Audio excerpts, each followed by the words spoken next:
I should have seen it coming when Marcus asked for my laptop password 3 weeks ago. Just need to check some family photos, he'd said, that charming smile he'd perfected since childhood spreading across his face. The same smile that convinced our parents he was the responsible one, the successful one, the son who'd actually made something of himself. I was 29, working as what my family called some government data entry clerk. They had no idea what a Treasury Department securities analyst actually did, and I'd stopped trying to explain years ago. Marcus was 32, supposedly running a successful consulting firm, though I'd noticed the expensive suits getting less frequent and the requests to borrow money becoming more common. Sure, I told him, writing down the password. Just the photos folder though. He'd laughed. What else would I want? Your exciting spreadsheet collection. The family had gathered at our parents' house in Connecticut for Christmas. The usual crowd. Mom and Dad, Marcus and his wife Jennifer, our sister Claire with her husband Todd, and various aunts, uncles and cousins filling the oversized dining room. The tree lights twinkled, carols played softly in the background, and the smell of turkey filled the air. Everything seemed normal until Marcus stood up during dinner, wine glass in hand. I have an announcement, he said, that familiar smirk playing at his lips. Our dear Sarah has been going on about her investment portfolio for years. You know, the one she supposedly built from her little government job. The table quieted. I felt my stomach drop, but I kept my expression neutral, fork halfway to my mouth. Well, Marcus continued, pulling out his phone, I finally did her a favor. Sold it all last week. Guess what it was worth? Dad leaned forward, interested despite himself. He'd always dismissed my financial discussions as boring government work, preferring Marcus's flashy stories about consulting deals and business trips. How much? Claire asked, her tone already mocking. $12,000. Marcus laughed. 12,000. After all her talk about building wealth and smart investing. I sold it and moved the cash to my account to save her from herself. She'll thank me later when I actually invest it properly. The room erupted in laughter. Jennifer covered her mouth, trying to hide her giggle. Todd shook his head in what looked like pity. Mom sighed, that disappointed sigh I'd heard my entire life. Sarah, honey, Mom said gently as if talking to a child, we've told you that government jobs don't really build wealth. This is embarrassing. 12,000, Dad repeated, chuckling. And here we thought you were actually doing something with your money. Marcus, you probably spend that on a single client dinner. Marcus raised his glass. Actually, Dad, I do. That's what real business looks like. I set down my fork carefully, reached for my wine glass and took a slow sip. My hands were steady.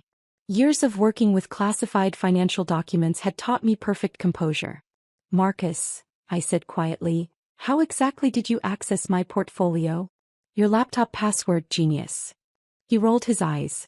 Took about 10 minutes to find your brokerage account. You really should use better security. Anyone could have stolen from you. And you sold everything? Every single stock and bond. He looked so proud of himself. Liquidated the whole thing. The money's safe in my business account now.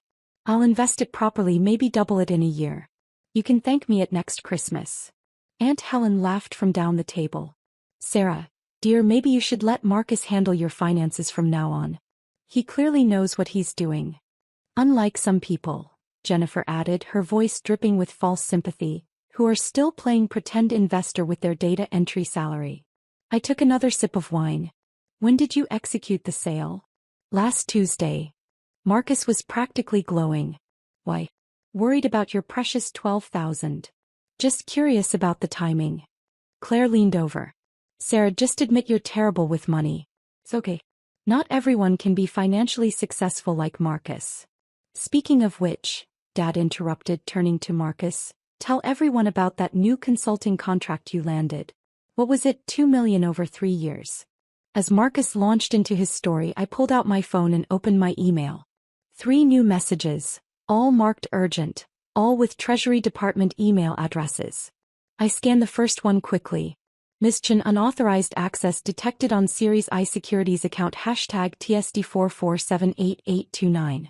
Federal investigation initiated. Please confirm all transactions immediately. I looked up. Marcus was still talking, gesturing with his wine glass. everyone hanging on his every word about his business acumen and investment strategies. My phone buzzed. An incoming call. The caller ID showed a number I recognized immediately. Treasury Department, Office of Inspector General. I stood up slowly, phone in hand. Excuse me, I need to take this. Probably calling about her 12,000, Marcus called out, and the table erupted in fresh laughter. I walked into Dad's study, closing the door behind me. This is Sarah Chin. Miss Chin, this is Special Agent Rodriguez, Treasury Department Office of Inspector General. We have a situation that requires your immediate attention regarding your Series I government securities account. I'm aware, I said calmly. My brother accessed my account without authorization and liquidated approximately $850,000 in protected government securities last Tuesday. There was a pause on the other end. 850,000? Give or take a few thousand, yes. The exact amount should be in my last quarterly statement. Miss Chin, are you currently with the individual who accessed your account? Yes, we're at my parents' house for Christmas dinner. He just announced it to the entire family, thinking he sold $12,000 in regular stocks. Another pause. He doesn't know they were Treasury securities? He has no idea. I work as a securities analyst for the department.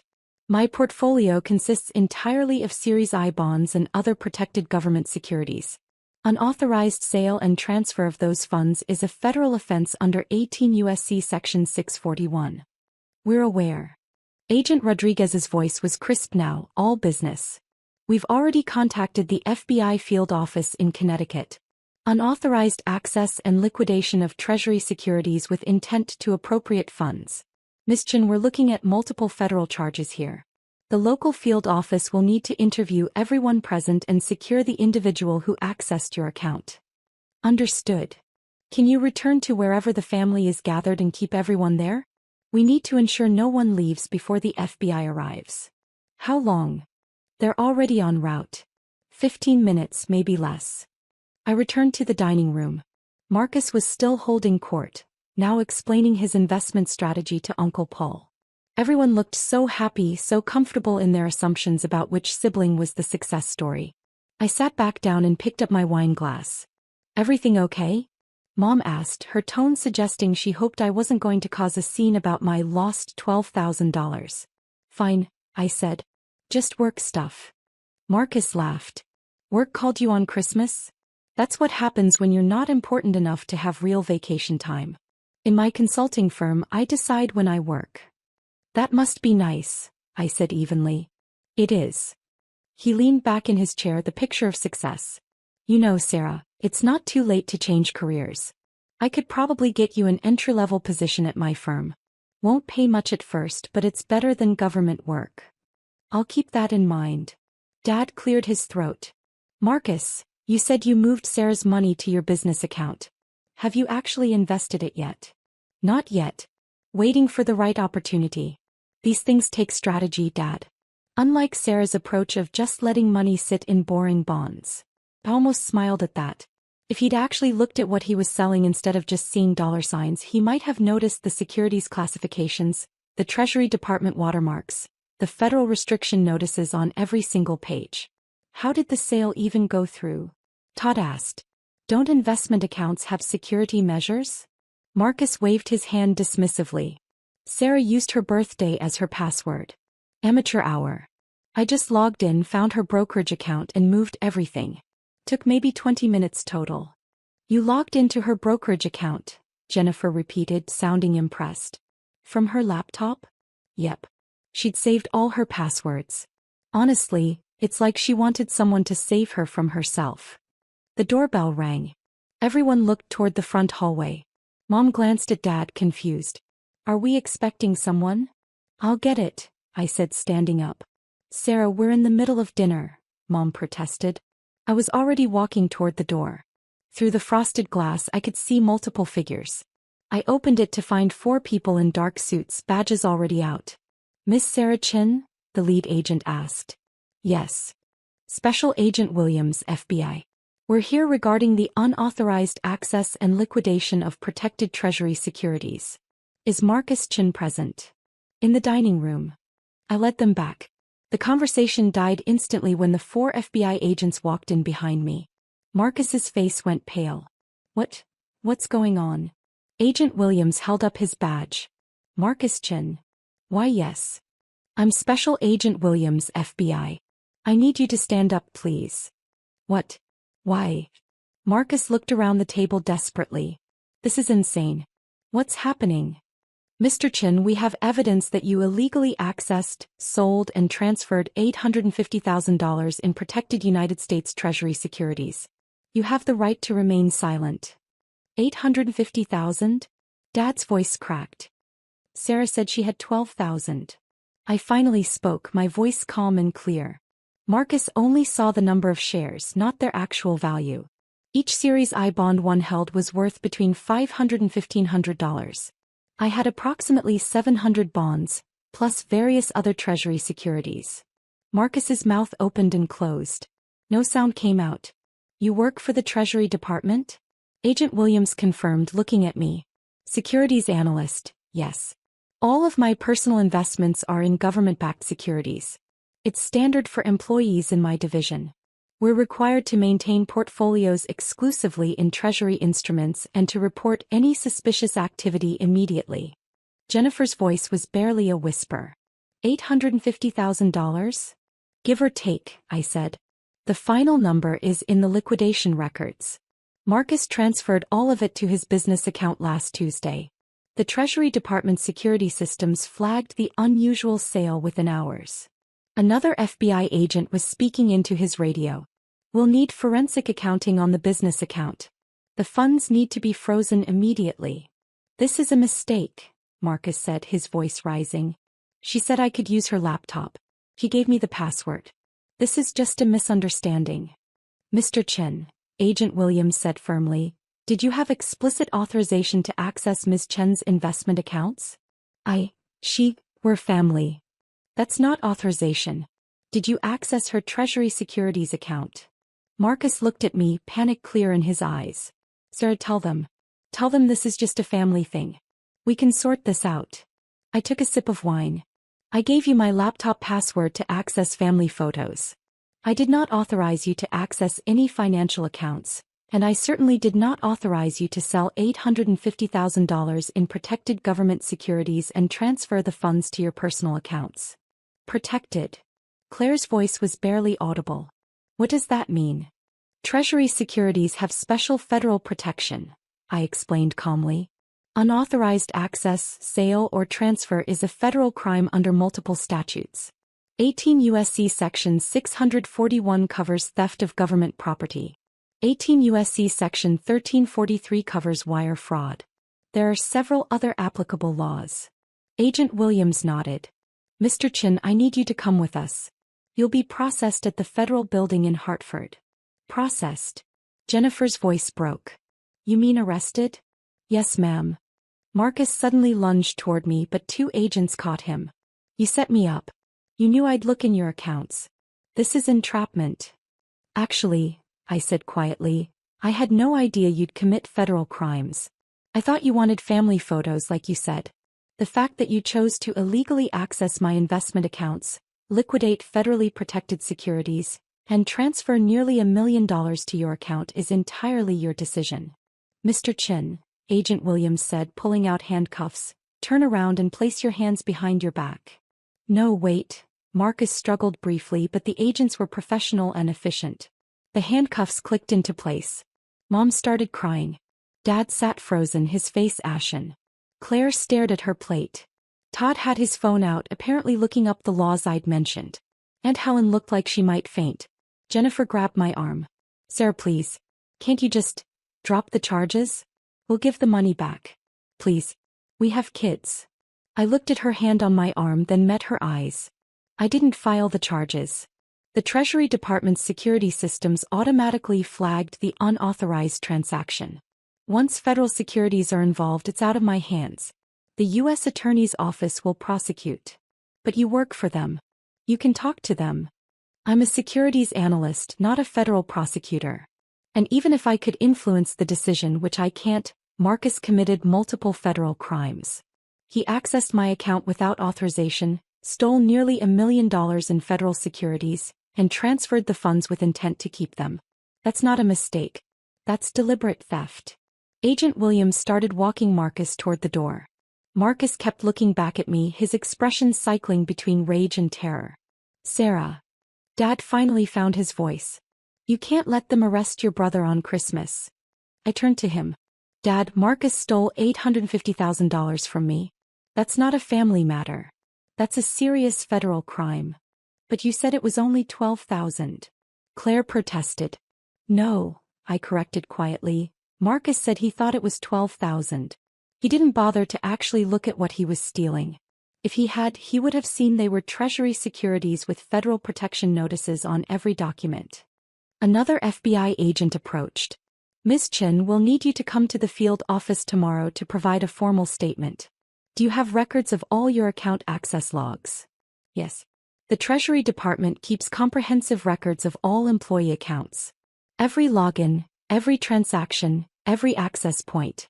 It's all documented. Good. That will help with the prosecution. Marcus was being led out the front door now. His voice echoed back. Sarah, please. Don't do this to me. I didn't respond. Agent Williams handed me a card. We'll also need to secure Mr. Chen's computer and phone as evidence. We have a warrant being prepared. And his business accounts will be frozen pending investigation. What about the money? Mom asked desperately. Can Sarah get her money back? The funds will be frozen and eventually returned to Ms. Chen once the case is processed. But that could take months. After the FBI left, the dining room was silent except for Mom's quiet crying and the sound of distant sirens. Dad stared at me. Did you know? About the amount. Of course I knew. I built that portfolio over 7 years, Dad. Every paycheck systematic investing in Treasury securities. It's not exciting, but it's secure and tax-advantaged. 7 years, he repeated slowly. $850,000. From a data entry job. I'm not a data entry clerk. I'm a GS-13 securities analyst with the Treasury Department. I evaluate and monitor Treasury security transactions, assess risk factors and report suspicious activity. I make $87,000 a year base salary, plus performance bonuses. I've been maxing out my retirement accounts and investing consistently since I was 22. Claire's voice was small. Why didn't you ever tell us? I tried. You all assumed I was lying or exaggerating. After a while I stopped correcting you. It was easier to let you think I was the family failure. But Marcus said. Jennifer trailed off, realization dawning. He said he had a consulting firm. That $2 million contract. Did you ever actually see proof of that contract? I asked gently. Or his consulting firm's office. Or his client list. Her silence was answer enough. Todd was reading from his phone. It says here that unauthorized access and sale of Treasury securities can carry up to 10 years in federal prison and fines up to $250,000. And that's just one of the charges. Uncle Paul stood up abruptly. I need some air. Over the next hour the story pieced itself together. Marcus's consulting firm had been struggling for 2 years. He was nearly $200,000 in debt. The fancy suits were rented. The business trips were job interviews. He'd been borrowing money from their parents. Actually, they found out later he'd been taking it from their accounts without asking, much like he'd done with mine. When he'd accessed my laptop and found my investment accounts, he'd seen what he thought was his salvation. $12,000 might not solve all his problems, but it was a start. He hadn't bothered to read the fine print, to notice the federal warnings, to understand that what he was stealing wasn't just my money, it was protected government securities. My phone buzzed with a text from Agent Rodriguez. Treasury IG wants to meet tomorrow 9 a.m. We'll need complete access logs and transaction histories. This is going to be a high-profile case. I replied, understood. I'll bring everything. Mom finally looked at me. What's going to happen to him? He'll be arraigned probably tomorrow or the next day. The U.S. attorney will formally charge him. Given the amount involved and the federal nature of the crimes, he's unlikely to get bail. Can he go to prison? Yes. Probably will, actually. The federal sentencing guidelines for this type of crime are strict, especially with the dollar amount involved. Dad's voice was hoarse. This is your brother, Sarah. I know. He's also someone who stole nearly $1 million from me, Dad. And not just from me, from the United States Treasury. The securities one hold aren't just personal investments. They're government-backed instruments with federal protection. What he did wasn't just theft from a family member. It was theft from the federal government. But you could talk to them, couldn't you? Ask them to be lenient. I set down my wine glass. Even if I wanted to, which I'm not sure I do, I don't have that authority. The Treasury Inspector General's office handles these cases. The FBI investigates. The U.S. Attorney prosecutes. I'm a witness and a victim, nothing more. He's your brother, Mom repeated as if that somehow changed the facts. He was my brother when he decided to steal from me, I said quietly. He was my brother when he announced it to everyone at this table, expecting you all to laugh at my pathetic $12,000. He was my brother when he transferred my entire life savings to his business account with plans to invest it himself and keep the profits. Being related doesn't make federal crimes disappear. Jennifer stood up suddenly. I need to call a lawyer. Oh God, the kids. What am I going to tell the kids? She rushed from the room, phone already out. Claire looked at me. Did you ever think about warning him? Before the FBI showed up. When would I have done that? He announced what he'd done during dinner. The Treasury Department flagged the transaction days ago. The FBI was already investigating. I found out about the extent of what he'd done when I checked my email 20 minutes ago. But you must have known he'd accessed your account before tonight. I get security alerts, yes. But I receive hundreds of security notifications a month in my job. I review them systematically, usually on Monday mornings. Today is Saturday. Christmas. I was off work. The Treasury IG moved faster than my normal review process. The truth was more complicated. I had received an alert Tuesday night. I'd seen the unusual activity, the liquidation of my entire portfolio. I'd also seen that the funds had been transferred to an account belonging to Marcus Chin, with matching addresses and social security numbers. I'd known immediately what it meant. And I'd known exactly what would happen next. The Treasury Department's automated systems would flag it. The Inspector General would investigate. The FBI would get involved. It was inevitable, automatic, completely out of my control. I could have warned him. Called him Wednesday morning, told him to return the money immediately, explained what he'd actually stolen. But I hadn't. I'd watched my family mock me for 29 years. Watched them celebrate Marcus's manufactured success while dismissing my actual achievements. Watched them laugh at my boring government job, while I built real wealth, real security, real success. And when Marcus finally crossed the line from mere mockery into actual federal crime, I'd done exactly what my training required. I documented everything and let the system work. My phone buzzed again. Another email from the Treasury Inspector General's office. Ms. Chin, please be advised that Mr. Marcus Chin has been charged with 1. Theft of government property 18 U.S.C. Section 641. 2. Wire fraud 18 U.S.C. Section 1343. 3. Unauthorized computer access 18 U.S.C. Section 1030. 4. Conversion of government securities 18 U.S.C. Section 8. Initial hearing scheduled Monday 10 a.m. Federal District Court, Hartford. Your presence required. Dad was reading over my shoulder. I watched the color drain from his face as he read the charges. Sarah, he whispered, that's 4 separate federal charges. Yes. He could go to prison for years. Yes. Please. Please talk to someone. Get them to reduce the charges. He made a mistake. I looked at my father, the man who'd dismissed every accomplishment I'd ever achieved, who'd compared me unfavorably to Marcus for my entire life, who'd laughed 2 hours ago when Marcus announced he'd stolen what he thought was my pathetic $12,000. Dad, I said quietly, Marcus didn't make a mistake. He deliberately accessed my private accounts without permission. He liquidated nearly $1 million in protected federal securities. He transferred all of it to his account with no intention of telling me or returning it. Then he announced it to the entire family, expecting everyone to laugh at my expense. That's not a mistake. That's a series of deliberate criminal choices. But he's family. So am I. Did anyone at this table defend me when Marcus announced he'd stolen from me? Did anyone tell him that was wrong?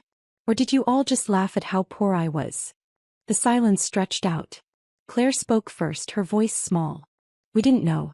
We thought it was just $12,000. Would that have made it okay? If it was actually 12,000? Would theft be acceptable then? No one answered. I stood up, gathering my coat and purse. I need to go. I have to meet with the Treasury Inspector General in the morning, then the FBI. I'll be at the federal court on Monday for Marcus's hearing. Sarah, wait. Mom reached for my arm. I gently pulled away. I'll keep you updated on the case as much as I'm allowed to. But understand, this is a federal prosecution now. It's not about family. It's about laws that Marcus chose to break. I drove back to my apartment in Hartford, leaving the Christmas dinner in ruins behind me. Over the next few days, the full scope of Marcus's financial situation became clear. His consulting firm was bankrupt. He'd been writing bad checks for months. The $2 million contract he'd bragged about didn't exist. He owed money to multiple creditors and had 3 maxed-out credit cards. He'd been stealing from our parents' accounts for over a year, taking small amounts they'd never noticed. My $850,000 had looked like salvation to him. His plan, I learned later from court documents, was to invest half and use half to pay off his immediate debts. He genuinely believed he could double my money in a year and return it to me with no one the wiser. He'd had no idea what he was actually stealing. On Monday morning, I sat in the federal courthouse in Hartford, watching Marcus's arraignment. He looked smaller somehow, dressed in an orange jumpsuit instead of expensive suits. His lawyer, a federal public defender, since Marcus couldn't afford a private attorney, argued for bail. The federal prosecutor stood up. Your Honor, Mr. Chin stole $850,000 in protected Treasury securities. He has significant debt, no legitimate income, and has demonstrated a pattern of financial crimes including theft from family members. He's a flight risk and a danger to commit further crimes. The government requests he be held without bail. The judge agreed. Bail denied. Marcus looked back at me as they led him away. I kept my expression neutral. The Treasury Department froze his business accounts and seized his remaining assets. The money he'd stolen from me was recovered and returned within 2 weeks. With interest. My parents called every day begging me to somehow make it stop. I explained repeatedly that I couldn't. The U.S. attorney was prosecuting, not me. The crimes were against the federal government, not just against me personally. I was a witness, not the prosecutor. They didn't understand. Or maybe they didn't want to. 3 months later, Marcus took a plea deal. 7 years in federal prison, restitution for all stolen funds, including money taken from our parents, and 5 years supervised release. The alternative was going to trial and risking 15 years if convicted on all counts. He took the deal. I received the restitution payments over the next year. Small amounts from his prison work wages, larger amounts from the seizure and sale of his few remaining assets. Eventually, I was made whole, at least financially. The family fractures were harder to repair. Dad never apologized for dismissing my career or laughing when Marcus announced the theft. Mom still calls occasionally, her voice heavy with disappointment that I couldn't be more forgiving. Claire and I have a distant relationship now. She never outright blamed me, but she never quite forgave me either. Jennifer divorced Marcus while he was awaiting trial. She moved back to her parents' house with the kids. I sent her information about resources for families of incarcerated people. She never responded. I returned to work at the Treasury Department, where my colleagues treated the whole situation as an interesting case study in securities protection protocols. No one blamed me. No one suggested I should have handled it differently. Federal crimes are federal crimes, and the system handled them exactly as designed. My portfolio recovered. I rebuilt it methodically the same way I'd built it the first time. By the time Marcus was released from prison, I'd surpassed my previous balance. Sometimes I wonder if I could have prevented it all. If I'd kept my laptop password to myself. If I'd checked my security alerts more promptly. If I'd warned Marcus before the FBI arrived. But then I remember the laughter at that Christmas dinner. The casual cruelty. The complete dismissal of my life and work and achievements. The way my entire family celebrated what they thought was my poverty and failure. And I remember that I didn't steal from Marcus. He stole from me. I just happened to have the kind of money that comes with federal protection and automatic prosecution. The system did what it was designed to do. And Marcus learned, finally, that real success isn't measured by expensive suits or impressive stories or family approval. It's measured by actual achievement, genuine wealth, and the kind of stability that comes from years of patient, disciplined work. The kind of work I'd been doing all along while everyone was too busy laughing to notice.